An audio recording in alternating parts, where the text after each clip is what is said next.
Good morning विद्यार्थी मित्रों, standard 12 science physics chapter number 9 किरण प्रकाश शास्त्र में एपिसोड नंबर 12 पर आया मित्रों। હવે एपिसोड नंबर 12 पर तो मित्रों આગળના એપિસોડમાં મેં 10મા એપિસોડમાં છેલ્લી થિયરી ચલાવી હતી ગોળીય સપાટી માટે વક્રીભવનનું સૂત્ર મોસ્ટ આઈએમપી 4 ગુણ માટે અને એના પછી આ બીજું સૂત્ર પણ મોસ્ટ આઈએમપી। તો ત્રણેક થિયરીઓ હું તમને કઈક આ ચેપ્ટરની ત્રણમાં 3 કે 4 માંથી ફરજિયાત એક થિયરી આવશે। તો મિત્રો ધ્યાન આપજો, મોસ્ટ આઈએમપી માં 4 ગુણ માટે આ બીજી થિયરી આવી। થિયરીનું હેડિંગ લેન્સ વડે થતા વક્રીભવનની સમજૂતી આપો। લેન્સ વડે થતા વક્રીભવનની સમજૂતી આપો અથવા પાતળા લેન્સ માટે લેન્સ મેકર્સનું તથા લેન્સનું સૂત્ર મેળવો। પાતળા લેન્સ માટે લેન્સ મેકર્સનું તથા લેન્સનું સૂત્ર મેળવો। તો મિત્રો ચલો આન્સર લઈ લઈએ। આન્સર तो चलो पातળો लेंस तो कोईपण लेंस ने બે વક્રીભવનકારક સપાટી હોય મિત્રો, બે વક્રીભવનકારક સપાટી હોય तो બે વક્રીભવનકારક સપાટી પૈકી ચલો વસ્તુ અંતર અહીંયા વસ્તુઓને મૂકેલું છે તો વસ્તુમાંથી નીકળતા પ્રતિબિંબો જુદા જુદા પડશે। તો અહીંયા બે સપાટી વક્રીભવનકારક હોવાથી અહીંયા આપણે નામ આપી દઈએ। तो अहीं बे वक्रीभवनकारक सपाटी है मित्रों। तो अहीं पातळा लेंस ने बे वक्रीभवनकारक सपाटी है। वक्रीभवन बे वक्रीभवनकारक सपाटी है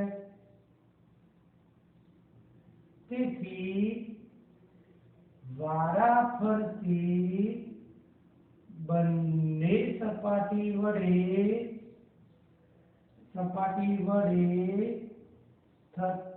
મળતા પ્રતિબિંબ સપાટી વડે થતા વક્રીભવન અને પ્રતિબિંબ નીચે પ્રમાણે મળે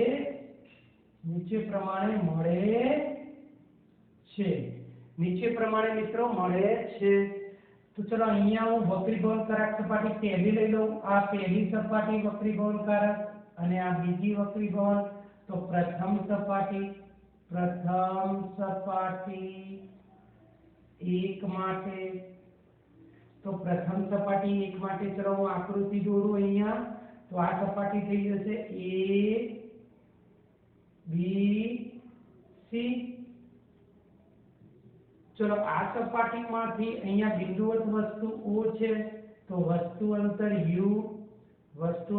u आ वस्तु मांथी बे किरणों निकळशे, एक वक्र सपाटी ने लंब तो वक्र सपाटी ने लंब किरण सीधे सीधું પસાર થશે અને ત્રાંસુ કિરણ અહીંયા વક્રીભવન પામીને અહીંયા આવશે। तो आ eta2 અને આ eta1 થશે મિત્રો, eta2 અને eta1 થશે મિત્રો। ओके तो મિત્રો આ સપાટી બધી દ્રવ્ય થાય। આ સપાટી શું કહેવાય? દ્રવ્ય કહેવાય। એટલે અહીંયા ફાઇનલી પ્રતિબિંબ I1 પહેલું પ્રતિબિંબ પહેલી સપાટીનું પ્રતિબિંબ પહેલું અને એ સપાટીનું પછી અંતિમ પ્રતિબિંબ। તો આ પ્રતિબિંબ અંતરને V1 કહીશું। तो अहीं वस्तु अंतर चलो अहींया लई लईए, पॉइंट लई लईए।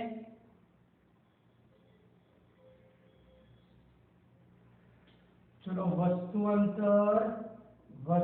अंतर OB is equal to U અને प्रतिबिंब अंतर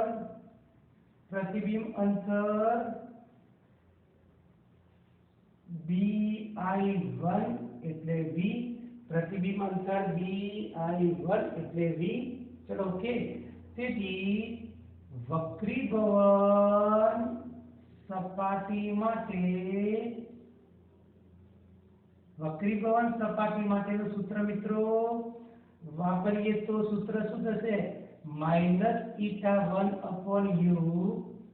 ચલો આ η1 માં u છે, વસ્તુ અંતર -η1 માં u છે, તો -η1/u plus η2/v1 η2/v1 is equal to η2 minus η1/r1। तो वक्रता त्रिज्या, चलो आ सी कहिए तो आ वक्रता त्रिज्या r1, आ वक्रता त्रिज्या r1 થશે મિત્રો। तो आने नंबर 1 આપીશું મિત્રો। चलो आने नंबर 1 આપીશું આપણે। चलो હવે સેકન્ડ આપણે, ચલો હવે આપણે સેકન્ડ આપણે થિયરી સેકન્ડ પોઈન્ટ માં જઈશું આપણે। તો સેકન્ડ પોઈન્ટ માં ચલો હવે આમાંથી હવે બીજી વક્ર સપાટી માટે, તો બીજી સપાટી 2 માટે, તો મિત્રો બીજી સપાટી 2 માટે ચલો અહીંયા આ સપાટી થઈ જશે A B C।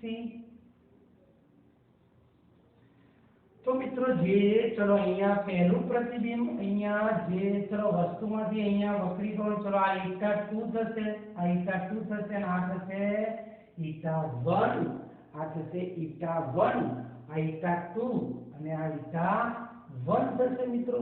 હવે તો ફાઇનલી प्रतिबिंब चलो अहिया મળતું હતું એ I1 હતું, તો ફાઇનલી प्रतिबिंब अहिया રચાશે મિત્રો। फाइनली अंतिम प्रतिबिंब तो અહીં બીજી સપાટી બીજી વક્ર સપાટી વડે અંતિમ प्रतिबिंब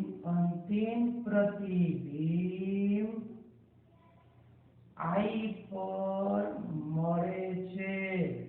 અહીં બીજી વક્ર સપાટી ABC વડે અંતિમ પ્રતિબિંબ I પર મળે છે, તેથી વસ્તુ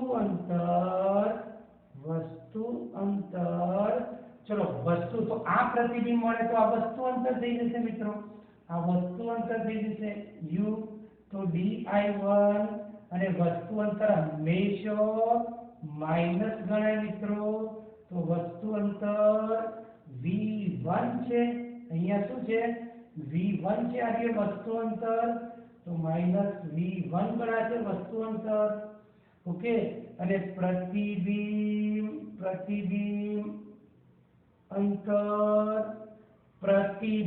અંતર મિત્રો, તો પ્રતિબિંબ એટલે di ગણાશે મિત્રો। આ ફાઇનલ પ્રતિબિંબ v ગણાશે, તો પ્રતિબિંબ di બરાબર v ગણાશે મિત્રો। તો ચલો હવે पॉइंट, तो હવે વક્રીભવન સપાટી ABC વક્ર સપાટી માટે સૂત્ર લેતા તો ચલો આ સૂત્ર એ પહેલો કયો પેલામાં η1 હતો, અહીંયા η2 છે મિત્રો। અહીંયા શું છે η2, અથવા જો તમને બનાવતા ના આવડે તો આમાં η1 અને η2 ની સંખ્યાઓ બદલી દેવાની, કારણ કે આ હવામાંથી કાચમાં વક્રીભવન પામે છે અને અહીંયા કાચ અહીંયા છે મિત્રો। આ કાચનું દ્રવ્ય અહીંયા છે, હવે કાચમાંથી આવે છે અને હવામાં પ્રતિબિંબ રચાય છે મિત્રો। હવામાં પ્રતિબિંબ રચાય છે એટલે વક્રીભવનકારક સપાટીઓ જતી રહેશે। તો ચલો η1 કે η2, η1 કે η2, વસ્તુ અંતર u, તો વસ્તુ અંતર ચલો વસ્તુ અંતર -v1 છે એટલે અહીંયા માઈનસ એટલું જ ગણીશું આપણે, આ એક માઈનસ ગણીશું v1। ओके मित्रों, प्लस चलो η2 એટલે η1 એટલે η1 અને અહીંયા v1 એટલે પ્રતિબિંબ અંતર। ચલો પ્રતિબિંબ અંતર અહીંયા v રચાશે, પ્રતિબિંબ અંતર અહીંયા v રચાશે। ઓકે મિત્રો, चलो હવે આપણે ચેન્જ કરે છે η1 છે ત્યાં η2 છે ત્યાં η1, તો આ બાજુ પણ ચેન્જ થશે η1 - η2 અને વક્રતા ત્રિજ્યા r2 થશે। તો મિત્રો આને કહીશું આપણે સમીકરણ 2, આને કહીશું આપણે સમીકરણ 2। તો સમીકરણ 1 અને 2 નો સરવાળો લેતા સમીકરણ 1 અને 2 નો સરવાળો લેતા મિત્રો તો હું સમીકરણ 1 લખી દઉં પહેલા -η1/u η2/v1 2 - 1/r1 number 1 number 2 લખું η2/v1 η1/v 1 - 2/r2 નંબર 2 તો ચલો અહીંયા આપણે સરવાળો લઈએ તો ચલો આ બે પદ સરખા η2/v1 η2/v1 સરવાળો લઈએ છીએ મિત્રો એટલે ચિહ્ન બદલાય નહીં બાદબાકી નહીં કરતા લોપની ક્રિયા નથી આ લોપની ક્રિયા નથી માત્ર સરવાળો કરવાનો છે એટલે કોઈ ચિહ્ન બદલાય નહીં એટલે આ પ્લસ છે ના માઈનસ છે એટલે આખું પદ જશે મિત્રો તો અહીંયા પ્લસ પહેલા લખું η1/v આ પહેલા આ પછી η1/u ચલો આ બાજુ બંને વચ્ચે સરવાળો થશે મિત્રો તો બંને વચ્ચે સરવાળો ચલો η2 - η1/r1 આ પહેલું વત્તા η1 - η2/r2 ચલો આટલું થશે આ બંને એમના એમ સરવાળામાં અને આ પહેલું અને આ બીજું હવે મિત્રો જો અહીંયાથી મારે ઉપર કોમન કાઢવું હોય તો બાદબાકીમાં હું ઉલટ સુલટ પદને કરું તો આગળ માઈનસ ચિહ્ન કરવું પડે મતલબ જે ચિહ્ન હોય બદલાય આ બંનેને ઉલટ સુલટ કર તમે આગળના ધોરણમાં ભણેલા છો યાર મેથ્સ આ તો મેથ્સનો પોઈન્ટ છે માઈનસ પદને ઉલટ સુલટ કરું તો આગળનું ચિહ્ન બદલાશે તો 1 - 2 છે એની જગ્યાએ હું 2 - 1 કરું તો અહીંયા ચિહ્ન શું થઈ જશે માઈનસ ચલો ક્લિયર તો હવે આ બંનેમાંથી કોમન η1 કૌંસમાં 1/v 1/u ચલો આમાંથી કોમન શું નીકળશે η2 η1 કોમન મિત્રો η2 η1 કોમન η2 η1 તો 1/r1 - 1/r2 1/r1 - 1/r2 चलो आटलो पॉइंट રહેશે ओके चलो आने હું નીચે લાવું તો 1/v 1/u η2 - η1 upon η1 1/r1 - 1/r2 चलो આ રીતે થશે ઓકે મિત્રો હવે વસ્તુ अनंत लेता अनंत अंतरे लेता हवे वस्तु अनंत अंतरे लेता प्रतिबिंब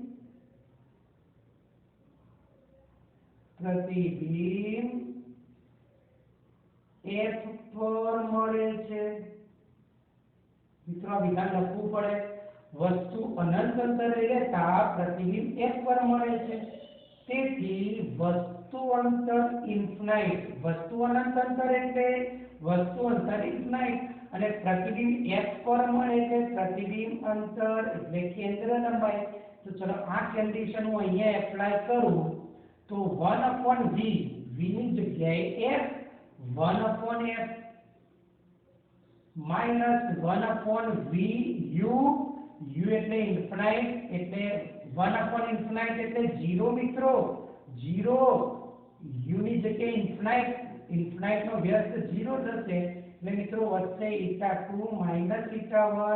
η1/η1 અને 1/r1 - 1/r2 મિત્રો આ સૂત્રને લેન્સ મેકર નું સૂત્ર કહે છે તો મિત્રો આ સૂત્રને लेंस मेकर्स નું સૂત્ર કહે છે જેને લેન્સ મેકર્સ નું સૂત્ર કહે છે લેન્સ મેકર્સ નું સૂત્ર કહે છે મિત્રો દાખલા ગણવા માટે મોસ્ટ ઇમ્પોર્ટન્ટ સૂત્ર તો મિત્રો ચલો આ બંને સૂત્રોને તમે સરખામણી કરો तो चलो डाबी बाजू બંનેની डाबी बाजू સરખી છે જુઓ n2 - n1 upon n1 1 upon r1 1 upon r2 चलो આ સરખી तो 1 upon v minus 1 upon u બરાબર શું થાય 1 upon f તેથી 1 upon v minus 1 upon u બરાબર 1 upon f ને લેન્સનું સૂત્ર કહે છે લેન્સનું સૂત્ર કહે છે તો આ સૂત્રને કહેવાય લેન્સનું સૂત્ર તો મિત્રો આને નંબર 3 આપો આને નંબર 4 આપો અને અહીંયા લખજો વિધાન 3 અને 4 ને સરખાવતા આ સૂત્ર લેન્સનું મળે છે આને નંબર 3 આને નંબર 4 સમીકરણ 3 અને 4 ને સરખાવતા આ સૂત્ર લેન્સ તરીકે મળે છે ચલો ક્લિયર થઈ ગયું મિત્રો તો આ થઈ ગયું લેન્સ વડે થતા વક્રીભવનની સમજૂતી અથવા તો પાતળા લેન્સ માટે વક્રીભવનનું લેન્સ મેકર્સનું સૂત્ર અને લેન્સનું સૂત્ર તો મિત્રો પાતળો લેન્સ મિત્રો લેન્સની વ્યાખ્યા હું ભૂલી ગયો તો તોય ફરીથી રિપીટ કરું બે વક્રીભવન સપાટી ધરાવતું અને વચ્ચે પારદર્શક માધ્યમ હોય તેને લેન્સ કહે છે તો એક આય વક્ર સપાટી તો આ વક્ર સપાટી વડે પહેલું પ્રતિબિંબ રચાય I1 આ પહેલું પ્રતિબિંબ બીજી વક્ર સપાટી માટે વસ્તુ બને પહેલાનું પ્રતિબિંબ બીજા માટે વસ્તુ બને અને એ વસ્તુ ફાઇનલ પ્રતિબિંબ રચે તો આ પહેલી વક્ર સપાટી વડે પ્રતિબિંબ રચ્યું તો એના આધારે આપણે વક્ર સપાટી ગોળીય સપાટી થઈ ગયા તો ગોળીય સપાટીનું સૂત્ર 10મા એપિસોડમાં છેલ્લું ચલાવી દઈએ સૂત્ર પ્રમાણે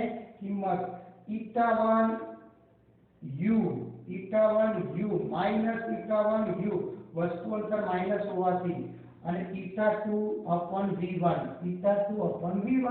અહીંયા η2 minus η1 upon r1 પહેલી સપાટી માટે 1 1 હવે બીજી સપાટી 2 માટે તો બીજી સપાટી એટલે વક્ર સપાટી ABC હવે આના માટે પ્રથમ પ્રતિબિંબ વસ્તુ તરીકે વર્તે છે તો આ વસ્તુ તરીકે વર્તે છે તો એ વસ્તુ અંતર v1 વસ્તુ અંતર તરીકે બનશે v1 અને વસ્તુ અંતર હંમેશા માઈનસ તરીકે દર્શાવ ભલે આ બાજુ રહ્યું પણ વસ્તુ અંતર વાસ્તવિકમાં તો વસ્તુ આ બાજુ જ છે વાસ્તવમાં અહીંયા જ છે તો પહેલું પ્રતિબિંબ એ રીતે જ મળે બરોબર છે ચલો બીજું પ્રતિબિંબ હવે આ વસ્તુનું ફાઇનલી પ્રતિબિંબ I પર મળે છે કે આ પ્રતિબિંબ અંતર છેલ્લું વસ્તુ અંતર માઈનસ u1 તો ચલો અહીંયા જુઓ અહીંયા દ્રવ્ય છે અને હવામાં પ્રતિબિંબ રચાય છે અહીંયા તો દ્રવ્ય છે ઓકે જ્યારે અહીંયા શું હતું આના માટે હવામાંથી વસ્તુ અને દ્રવ્યમાં પ્રતિબિંબ હતું એટલે બંનેના વક્રીભવના ઉલટસુલટ થશે એટલે આ તમે લખતા ના આવડે EDC માટે સૂત્ર તો આમાં ખાલી આ સૂત્રમાંથી 1 અને 2 ને ઉલટસુલટ કરી દેવાનું તો η1 કે η2 વસ્તુ અંતર તરીકે અહીંયા વસ્તુ અંતર તરીકે v1 છે એટલે માઈનસ v1 વત્તા η2 એટલે η1 અને આ છે પ્રતિબિંબ અહીંયા v છે એટલે પ્રતિબિંબ v ઉલટસુલટ કરે તો અહીંયા ઉલટસુલટ કરો તો η1 માઈનસ η2 upon r2 હવે આ 1 અને આ 2 તો 1 અને 2 નો સરવાળો લો પછી સૂત્ર મળી જશે ઓકે મિત્રો તો અહીંયા આપણે આ સૂત્ર સંપૂર્ણ પૂરું કરીએ છીએ ચલો આના પછીનો પોઈન્ટ લઈ લઈએ મિત્રો આ થિયરી મોસ્ટ IMP 4 ગુણ માટે પ્રશ્ન આ રીતે પણ પૂછે પાતળા લેન્સ માટેનું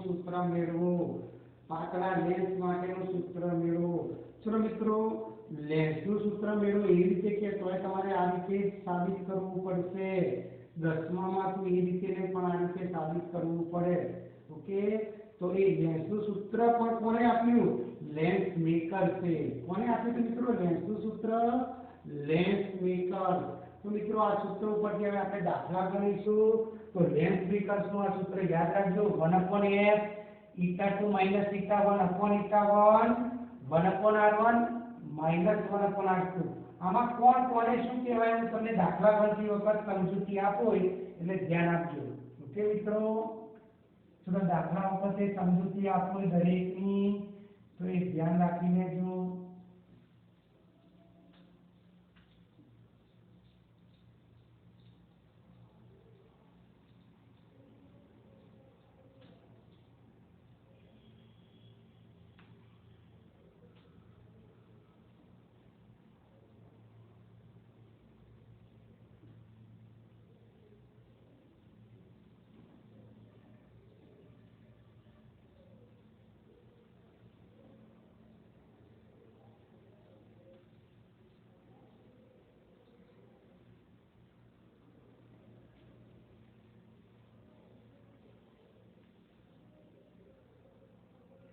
चलो હવે ક્વેશ્ચન એક વધારાનો ક્વેશ્ચન છે મિત્રો, એટલે વધારાનો મતલબ પૂછાઈ શકે નહીં એવું.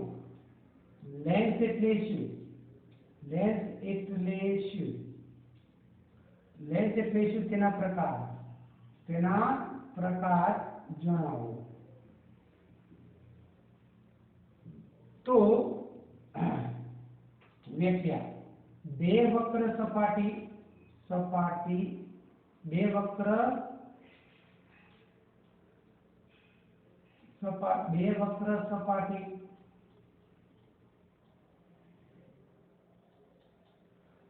વક્ર સપાટી તથા તેમની વચ્ચે પારદર્શક માધ્યમ હોય તો તેને લેન્સ કહે છે. મિત્રો, લેન્સની વ્યાખ્યા. ચલો લેન્સના પ્રકાર જુદા જુદા પ્રકારો. તો લેન્સના પ્રકારો જુદા જુદા. તો મિત્રો અહીંયા પહેલો પ્રકાર, તો આને કહેવાય બહિર્ગોળ લેન્સ. ચલો આને કહેવાય બહિર્ગોળ લેન્સ. ઓકે મિત્રો, ચલો આ રીતે પ્રકાર આવે તો ધ્યાન આપજો. આ રીતે પ્રકાર આવે તો આને કહેવાય આ સમતલ અને આ બહિર્ગોળ. તો સમતલ બહિર્ગોળ લેન્સ અથવા પહેલો બહિર્ગોળ સપાટી તો બહિર્ગોળ સમતલ લેન્સ એમ કહો તોય ચાલે, અથવા સમતલ બહિર્ગોળ બોલો, સમતલ બહિર્ગોળ લેન્સ. ઓકે મિત્રો, આ થશે સમતલ બહિર્ગોળ લેન્સ. ચલો બંને સપાટી બહિર્ગોળ થાય આ રીતે વક્રાકાર હોય તો આને કહેવાય મેનિસ્કસ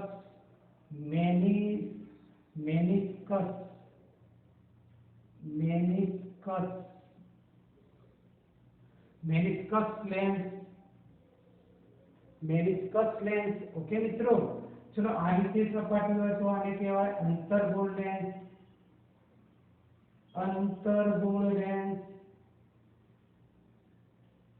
અને ચલો આ રીતે સપાટી હોય મિત્રો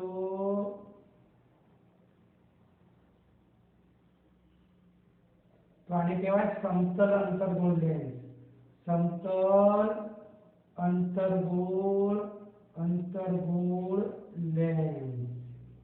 મિત્રો આને કહેવાય સમતલ અંતર્ગોળ લેન્સ. ચલો નવો ક્વેશ્ચન. હવે હું જે ક્વેશ્ચન લખાવું એ બે ગુણમાં કદાચ પૂછાઈ શકે. તો લેન્સ માટે મોટાવણીનું સૂત્ર મેળવો. લેન્સ માટે મોટાવણીનું સૂત્ર મેળવો. તો ચલો અહીંયા લેન્સ માટે મોટાવણીનું સૂત્ર તો આ એક લેન્સ છે મિત્રો આપણો. આ લેન્સ છે તો અહીંયા ધ્યાન આપજો. ચલો લેન્સમાં બિંદુવત વસ્તુ O, તો આ વસ્તુ અંતર થઈ ગયું, આ વસ્તુ અંતર U થઈ ગયું. ઓકે, આમાંથી બે કિરણો પસાર કરવાના. એક સીધું કિરણ પસાર થશે. ઓકે, પોઈન્ટ આપણે બિંદુવત નહીં લેવાની, ઊંચાઈ વાળી મોટાવણી છે તે ઊંચાઈ જોવે. મોટાવણી છે, ધ્યાન રાખવાનું મિત્રો, મોટાવણી છે. મોટાવણી એટલે ઊંચાઈ વ્યાખ્યા પહેલા જ લખોય. ઓકે, ચલો h ઊંચાઈની વસ્તુ AB. ચલો આ વસ્તુમાંથી બે કિરણો, એક સમાંતર કિરણ અને એક કેન્દ્રમાંથી જે પસાર થશે એનું વક્રીભવન થતું નથી, સીધું. અને આ વક્રીભવન પામીને ચલો ફાઇનલી અહીંયા વક્રીભવન પામશે, ફરીથી વક્રીભવન પામશે અને બંને કિરણો જ્યાં વક્રીભવન પામીને ભેગા થશે ત્યાં પ્રતિબિંબ રચશે, H dash E dash B dash. તો વસ્તુ અંતર અને આ થયું પ્રતિબિંબ અંતર V. આ વસ્તુ અંતર U, આ પ્રતિબિંબ અંતર V. ચલો આને હું O કહી દઉં તો સિમ્પલ જ રહેશે. ચલો આ થીટા અને આ એ થીટા. તો આકૃતિ પરથી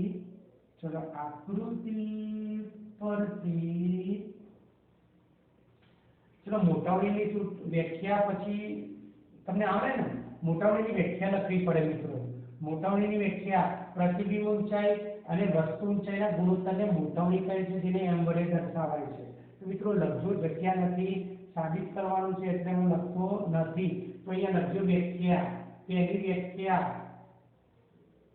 પછી આકૃતિ અને પછી અહીંયા થિયરી. તો વ્યાખ્યાઓ બોલી જવું મિત્રો, લખી દેજો. પ્રતિબિંબ ઊંચાઈ અને વસ્તુ ઊંચાઈના ગુણોત્તરને મોટાવણી કહે છે. પ્રતિબિંબ ઊંચાઈ અને વસ્તુ ઊંચાઈના ગુણોત્તરને મોટાવણી કહે છે. મોટાવણી m બરાબર પ્રતિબિંબ ઊંચાઈ ભાગ્યા વસ્તુ ઊંચાઈ, એટલે h'/h. ચલો આકૃતિ પરથી ત્રિકોણ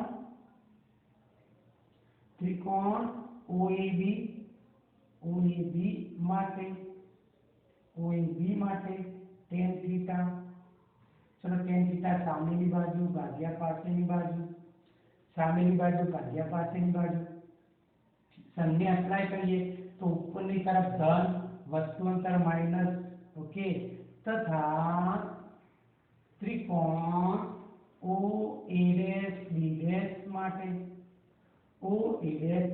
માટે tan થીટા, ચલો tan થીટા સામેની બાજુ ભાગ્યા પાછળની બાજુ, સામેની ભાગ્યા પાછળની મિત્રો, બંને કાટકોણ ત્રિકોણ છે એટલે સૂત્ર લાગી શકશે. તો h' મિત્રો નીચેની તરફ એટલે ઋણ, ઉલટું છે. ઓકે, પ્રતિબિંબ આ તરફ એટલે ધન. ઓકે, 1 અને 2 ને સરખાવતા, 1 અને 2 ને સરખાવતા. ચલો 1 અને 2 ને સરખાવતા હાઈ tan થીટાનું સૂત્ર તો h/-u બરાબર -h'/v. બંને બાજુથી આ જાય તો આ બંનેને હું ચેન્જ કરું. જો પેન ફરે છે ધ્યાન આપો તો v અહીંયા જશે, h અહીંયા આવશે, તો v/u બરાબર h'/h. તો h'/h ને જ મોટાવણી કહેવાય. જો h'/h મોટાવણી m, તેથી m બરાબર v/u. તો લેન્સની મોટાવણી, જેને લેન્સની મોટાવણીનું સૂત્ર કહે છે. લેન્સની મોટાવણીનું સૂત્ર પૂછે મિત્રો તો ધ્યાન રાખજો, વ્યાખ્યા પહેલા લખવાની. પ્રતિબિંબ ઊંચાઈ અને વસ્તુ ઊંચાઈના ગુણોત્તરને મોટાવણી કહે છે. therefore m પ્રતિબિંબ ઊંચાઈ અપોન વસ્તુ ઊંચાઈ. આકૃતિ દોરો, આકૃતિ પરથી tan થીટાના આધારે બે સૂત્રો લઈ લો. આ એક ત્રિકોણ, એક આ ત્રિકોણ, તો tan થીટા સામેની ભાગ્યા પાસેની, અહીંયા tan થીટા સામેની ભાગ્યા પાસેની, અને આ પાસેની એટલે v, આ v છે h'.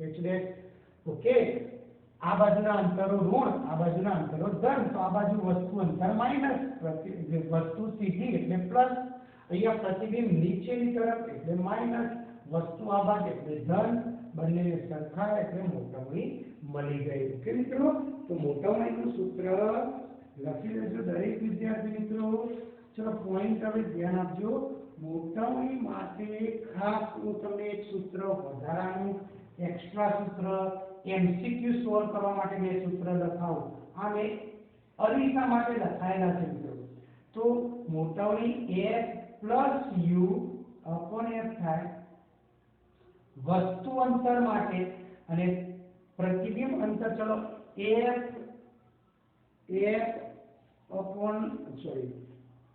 પ્રતિબિંબ અંતરમાં -v થશે, તો અહીંયા +u નીચે રહેજો,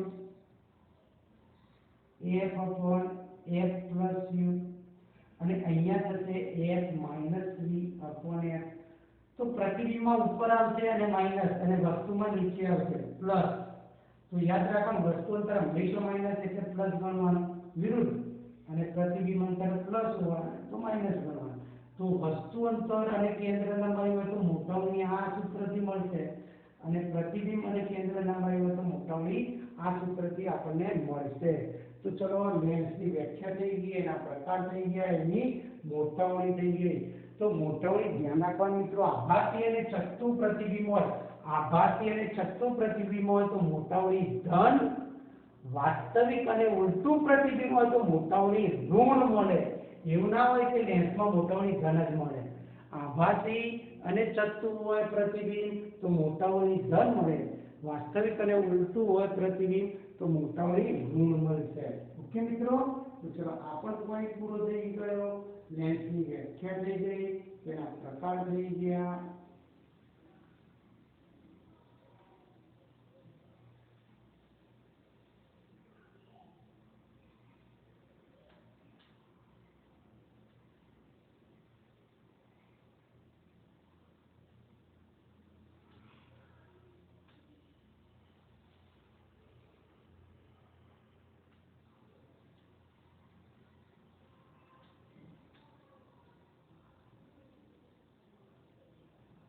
चलो मित्रों, आना પછી આપણે ઉદાહરણ થોડા લઈએ એટલે તમને ખ્યાલ આવે.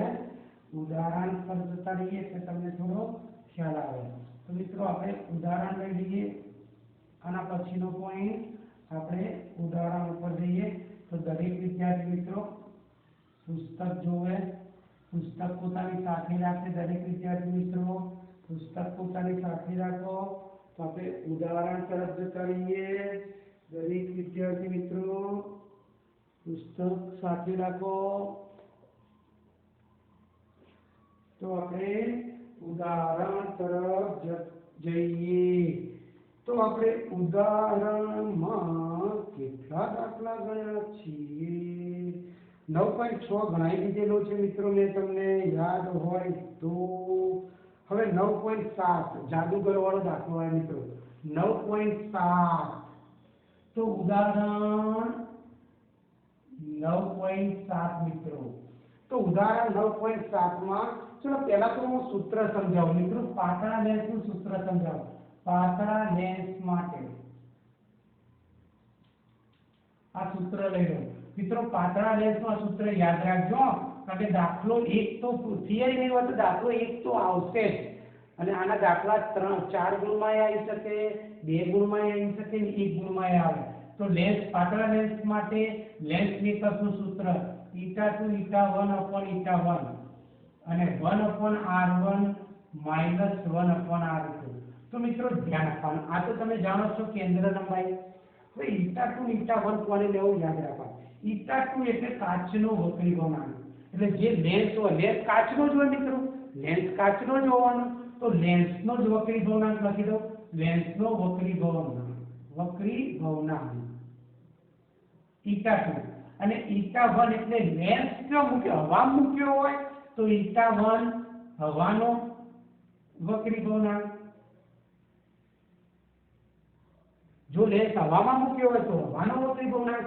જો લેન્સને પાણીમાં ડુબાડીને પ્રયોગ કરવામાં આવે, કોઈ પ્રવાહીમાં ડુબાડીને લેન્સ ઉપર પ્રયોગ કરવામાં આવે તો એની લેન્સની આસપાસનું માધ્યમ પ્રવાહી એટલે પાણી કહેવાય. તો અહીંયા પાણીનો વક્રી ગુણાંક થઈ જાય મિત્રો. લેન્સ હવામાં હોય તો η1 એટલે હવાનો વક્રી ગુણાંક, અને લેન્સ પ્રવાહીમાં ડુબાડેલો હોય તો η1 એટલે પ્રવાહીનો વક્રી ગુણાંક. એટલે પ્રવાહીમાં હોય તો પ્રવાહીનો વક્રી ગુણાંક. બેમાંથી જે હવામાં હોય તો હવાનો વક્રી ગુણાંક લાગે, પ્રવાહીમાં ડુબાડેલો હોય તો પ્રવાહીનો વક્રી ગુણાંક લાગે. અને η2 એટલે ફિક્સ જ છે. η2 એટલે ફિક્સ લેન્સનો વક્રી ગુણાંક. લેન્સ એટલે કાચ. ના આપ્યો હોય તો 1.5 કીધેલું જ છે. ઓકે, કાચનો 1.5. ઓકે, પાણી હોય તો 1.33, હવા હોય તો 1. ઓકે મિત્રો, તો આનો વક્રી ગુણાંક 1, આનો 1.33. ચલો r1 હંમેશા ધન લેવું ચિહ્ન અને r2 નું ચિહ્ન હંમેશા ઋણ લેવું. ધન લેવું અને r2 નું ચિહ્ન ઋણ લેવું. તો ઋણ એ પોતે ને અહીંયા ઋણ ધન થઈ જશે મિત્રો. માઈનસ માઈનસ પ્લસ થઈ જશે. તો યાદ રાખવાનું, r1 નું ચિહ્ન હંમેશા ધન અને બીજું ચિહ્ન હંમેશા. દાખલા ગણવા માટેના પોઈન્ટ મેં કહી દીધા. તો અહીંયા 9.7 માં પણ આ સૂત્રનો જ ઉપયોગ થશે. ચલો, એક જાદુગર તેના પ્રયોગમાં એક પ્રવાહીમાં રાખેલા કાચના લેન્સને અદ્રશ્ય કરે છે. તો ચલો, કાચના લેન્સને અદ્રશ્ય કરે છે. તો આકૃતિમાં એક લેન્સને એક પ્રવાહીમાં રાખેલો છે મિત્રો. શેમાં રાખ્યો છે? પ્રવાહીમાં, તો લેન્સને પ્રવાહીમાં રાખ્યો છે મિત્રો। તો લેન્સનો વક્રી ભવનાંક અહીંયા શું કીધું છે, કાચના લેન્સને અદ્રશ્ય કરે છે। તો અહીંયા મિત્રો ધ્યાન રાખજો, કાચનો લેન્સ, તો લેન્સનો વક્રી ભવનાંક η2 આપ્યો 1.47, 1.5 જ કહેવાય, એની નજીક જ છે 1.47। તો એક જાદુગર પ્રવાહીમાં ડૂબાડેલા લેન્સને અદ્રશ્ય કરે છે, પ્રવાહીમાં ડૂબેલા આ લેન્સને અદ્રશ્ય કરે છે।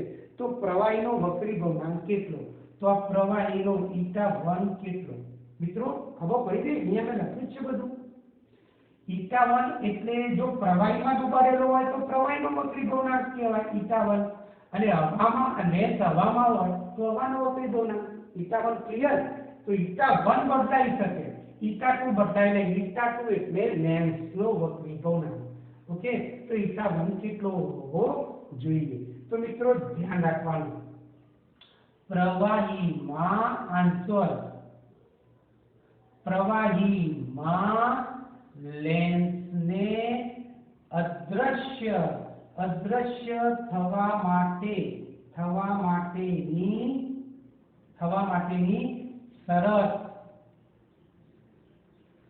શરત η1 બરાબર η2।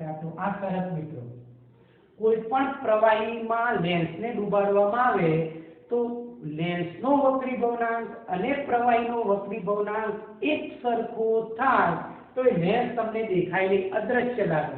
તમે પાણીમાં લેન્સને ડૂબાડો મિત્રો, પાણીમાં કોઈ પણ વસ્તુ ડૂબાડો, તમને બહારથી જોશો તો દેખાય જ લેન્સ, પરંતુ એ પાણીનો વક્રી ભવનાંક જેટલો હોય એટલો જ વક્રી ભવનાંક લેન્સનો રાખવામાં આવે, તો એ લેન્સ ડૂબાડ્યા પછી પણ પાણીમાં ડૂબાડો તો તમને લેન્સ દેખાય નહીં।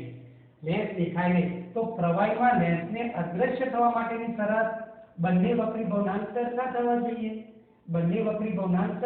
જોઈએ, તો η2 એટલે 1.47, ચલો જ્યાં η2 એટલે 1.47, તેથી η1 શું થશે, η2 1.47 મૂકો એટલે 1.47, તો આપણો જવાબ આવી ગયો।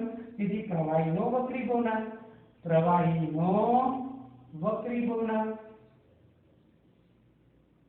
બોલો પ્રવાહીનો વક્રી ભવનાંક કેટલો હોય, તો 1.47 હોય। ચલો ક્લિયર? આગળ એને પ્રશ્ન કર્યો, શું આ પ્રવાહી પાણી હોઈ શકે, મિત્રો? તો ના, તો આ પ્રવાહી પાણી હોઈ શકે નહીં, કારણ કે પાણીનો વક્રી ભવનાંક 1.33 છે, જ્યારે લેન્સનો વક્રી ભવનાંક 1.47 છે, બરોબર? તો બે જુદા પડે, અને જો બે વક્રી ભવનાંક જુદા હોય તો અદ્રશ્ય દેખાય નહીં, તમને સ્પષ્ટ રૂપે દેખાય। તો જાદુગર લેન્સને અદ્રશ્ય ના કરી શકે। જો પ્રવાહીની જગ્યાએ પાણી હોય તો લેન્સ 1.47 વક્રી ભવનાંક અને પાણીનો વક્રી ભવનાંક 1.33, તો બંને વક્રી ભવનાંક જુદા પડે, તો એ અદ્રશ્ય કરી શકે નહીં। ઓકે, જાદુગર અદ્રશ્ય કરી શકે નહીં। તો આ ગ્લિસરીન હોવો જોઈએ, ગ્લિસરીનનો વક્રી ભવનાંક 1.47 જેટલો છે, તો દ્રવ્ય પ્રવાહી તરીકે કોણ હશે, ગ્લિસરીન। ચલો આ સૂત્રમાં તમે કન્ડિશન એપ્લાય કરો મિત્રો, તો η1 ને η2 કેટલો, તો η1 અને η2 સરખો, તો આ સૂત્રમાં તમે એપ્લાય કરો તો આ બંને સરખા હોય તો બાદબાકી 0 થાય। હવે આ 0 થાય તો ગુણાકાર બધું 0 થઈ ગયો, આ બાજુ આખું પદ 0 થાય, આ 0 થાય તો આખું પદ 0 થાય, તો 1/f શું થાય, 0, તેથી f શું થઈ જાય, ઇન્ફિનાઇટ। તેથી લેન્સની એક સપાટી સમતલ હોવી જોઈએ, તો જે સપાટી પર કિરણો આપાત થતા હશે એ સપાટી સમતલ હશે, કદાચ એ સપાટી સમતલ જ હશે। ઓકે મિત્રો, ચલો અહીંયા સુધી રાખીશું આ એપિસોડ, બાકીના પોઈન્ટ નેક્સ્ટ લઈશું।